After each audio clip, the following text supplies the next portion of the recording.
Good afternoon and hello from the allotment in the field. And well, it's Saturday afternoon. It's been pouring down with rain whole morning. So I think this week's installment is going to be mainly what we have managed to do during the week on our sort of hourly visits. We didn't film every single one of those, but I just give you the flavor of the most things which have happened. Sorry, and then at the end of the video, there is a recipe for sort of Eastern European brined cucumbers. I'm just gonna have a quick look around and might add something if I find anything of interest. If not, that will be it for today. Well, we freed our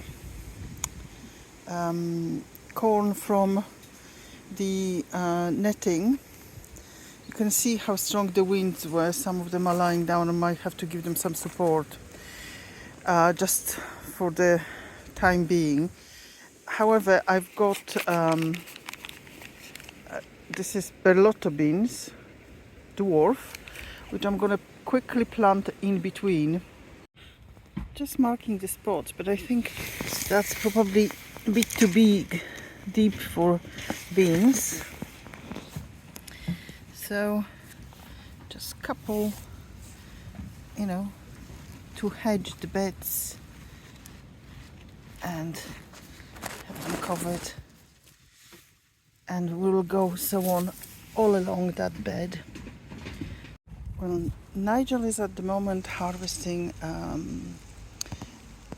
black currants, and these are the while we've done that last year and it actually worked. We cut the branches on which the fruit was, and that gets sort of is a double win, because we prune the plants at the same time. So I strip these sticks from the leaves and use them as support for my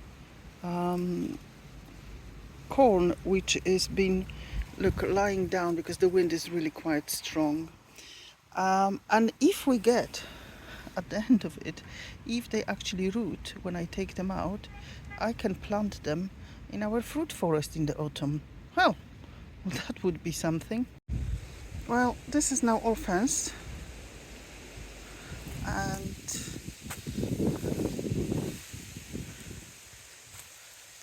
we have a really strong wind, so these are supported, these younger plants are supported. Well, fingers crossed the rabbits don't find a way to jump across, and yeah, I'm quite pleased with that. I really am. It's Sunday, I think is, let me just count, 16th I think of July, or 17th of July. And we've got another harvest of cucumbers. I mean, despite my best efforts, I've got a whopper like that, which hidden itself, but I have some nice ones which I will add to my lot for the pickling. Now I'm going to be doing the pickling tonight. I got a little bit more dill weed, and you also use black currant leaves. We just harvested black currant, so I'm getting some leaves to bring with me. Obviously, this beautiful sweet peas, and I was going to show you something else. Let me just see. Oh yes, this is important. We add to the pickling root or leaves, indeed, of horseradish. So I have some, one I don't have to actually dig is in a pot. We have massive horseradish here. It's so difficult to dig it out. So this is my pot-grown horseradish. I just took, because that goes also with garlic and other spices. I do at the end of the video, I do quick slide on how to do brined cucumbers. It's acquired taste, I'm warning you. Okay, so this is the lovely harvest today, and Nigel also have, let me just take you there. Nigel harvested some black currants, there's a bit, and some white currants. It's about a third what we had last year. Remember to harvest your crops. This year we were so busy with everything. All the red currants were eaten by mice, and gooseberries, and some white currants, and some black currants. But this we're gonna treasure till next year, and next year we are better prepared to take advantage of what we actually grow. Yeah. These are, look, there's one. You've lost one there.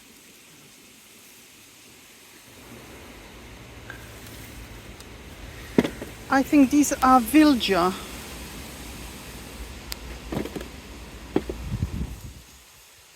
Oh, nice. I grew them a couple of years ago. You won't remember, but we had them before, and they were very nice. Wow. Wow, that's from one plant. That's not bad at all. Oh, that's eaten, but doesn't matter.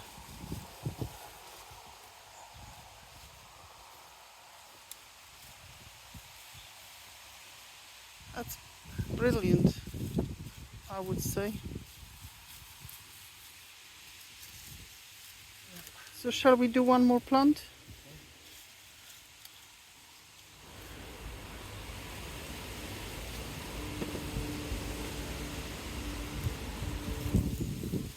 It's awkward, isn't it, that very wide bed?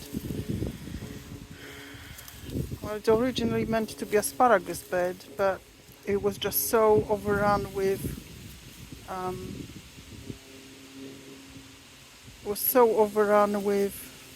weeds.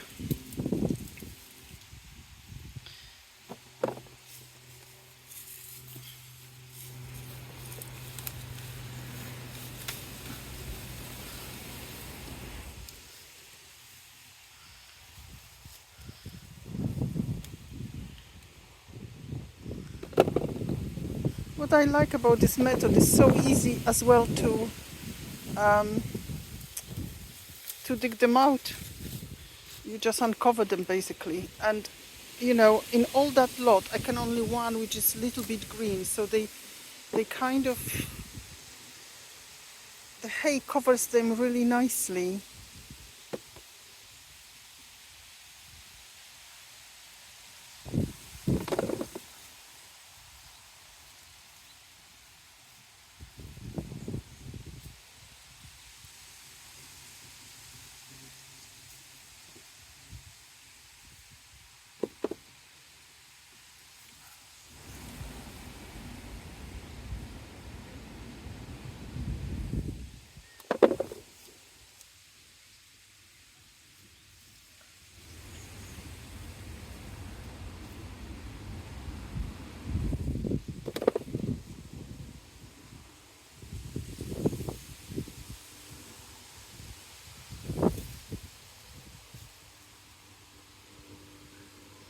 So you think that's it?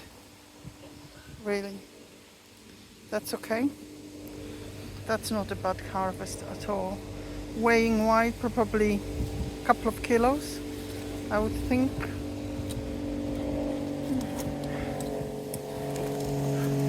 That's enough for us for probably this week.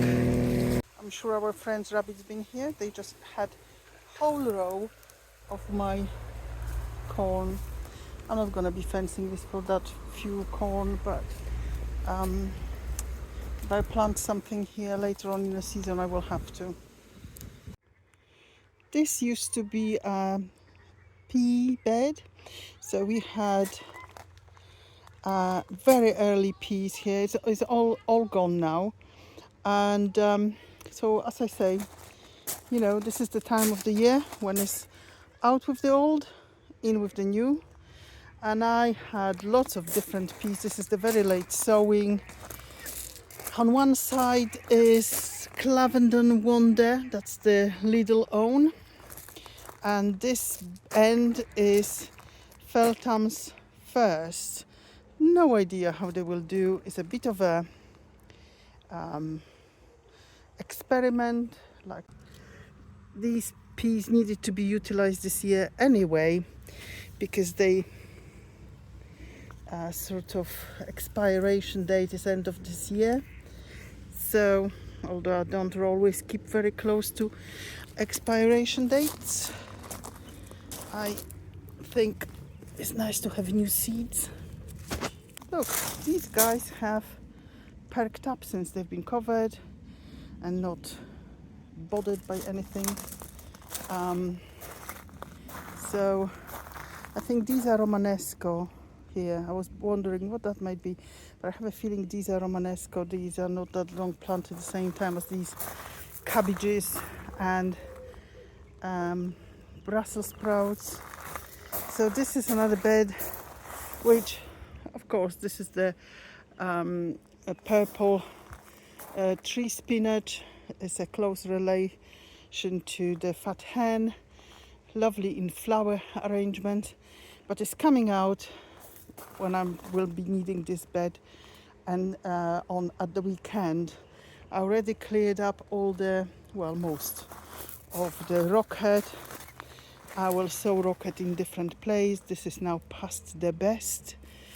Oh, look at this. This was a path. These are my borage. Now, one more thing.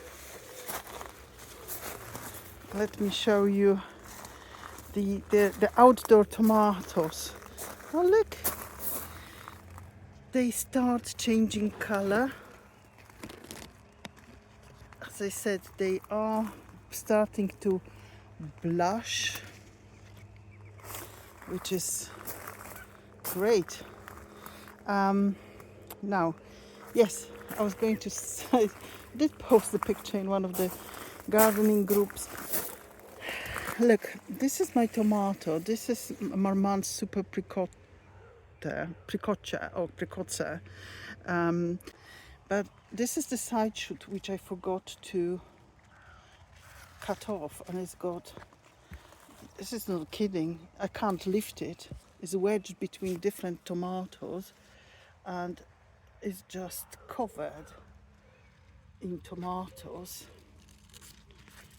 And then it's so from one plant, if that plant didn't produce anything else, but it is producing, well, I'm absolutely made up. Definitely coming back next year. Well, I'm on the way to the greenhouse, but just look, these are my very first ever gladiolas. I'm not massive fan of gladiolas, but I bought some corms and I thought, let's have a look. And here we are.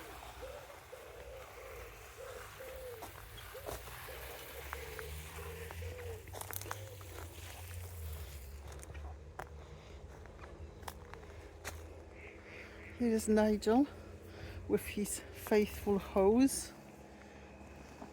His favorite jobs now is to water everything.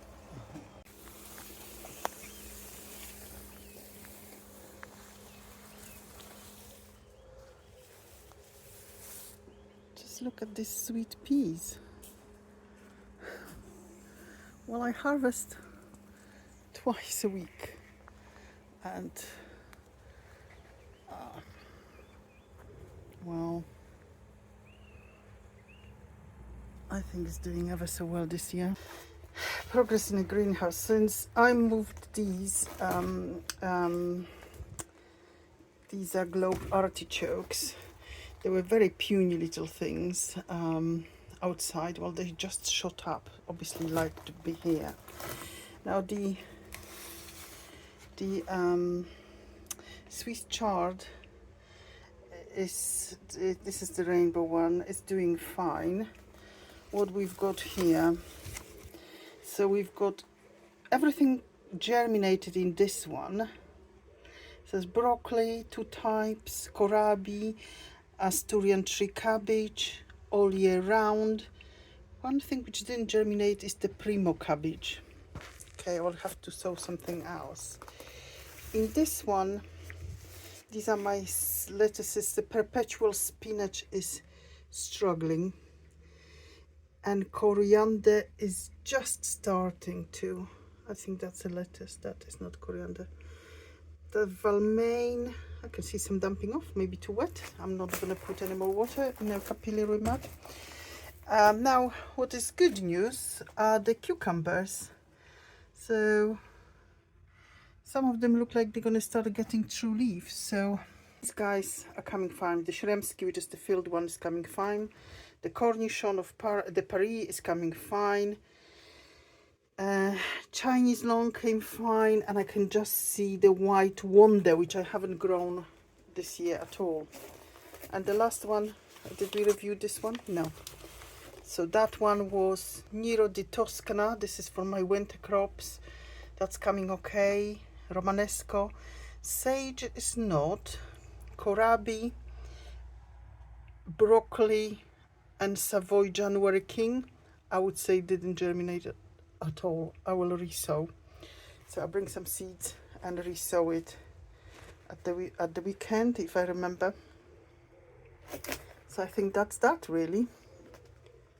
I almost forgot. I put these guys here because I think something was munching on them. So I can see there's some of them which were just cut off there. So I put them somewhere out of the way. It's not ideal for them because they're slightly wonky. But nonetheless, at least they're not going to be munched on.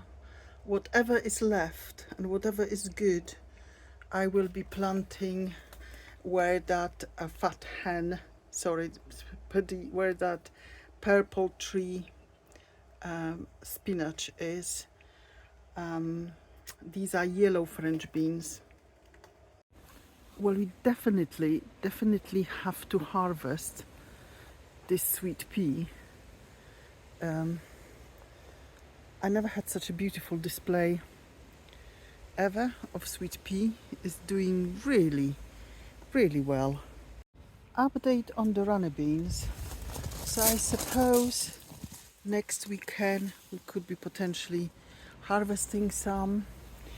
Yes, I can see there are some setting, and they are that sort of size at the moment, but I think they would be probably edible size next week. Well, that's it on this wonderful, glorious July Saturday.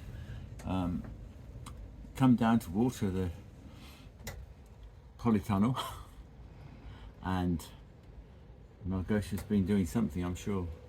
Yes, well, you will see all the clips of bits and bobs. I'm going to just harvest some sweet peas, and we off home, and tomorrow is obviously another day, and that will be added to the next week's installment. I hope you enjoyed the brined cucumbers recipe. and that's it from us, really. Okay, so goodbye from me. And it's goodbye from me. Have a good week. Bye. Bye. Wash your cucumbers in a bowl of cold water. So these are my cucumbers from the last couple of days of harvesting, and I will weigh them. At the moment, just give them a bit of a swoosh, and then I'm going to place them on a clean towel. After they dry, I will actually check the weight to make the brining solution and gather all the ingredients that we actually need. Let me take you through the ingredients for this recipe. So I've got some fresh bay leaf, leaves from the black currant, horseradish, black pepper, allspice. I will also need to pick up some yellow mustard seeds, garlic, dill weed with the tops with the seeds, and horseradish leaves. And I will make a brine from the salt and water, 1 tablespoon table salt. So yeah, so I've got 3 kilograms of cucumbers, and you pack them tightly so they don't float. I will be cutting the horseradish in strips, and I'll show you when I pack the jars. They are being sterilized at the moment, so it's a little bit too early. And I will make about 3.5 liters of brine, so 3.5 liters of water, tepid water with 3.5 spoons of salt. I'll bring you back later.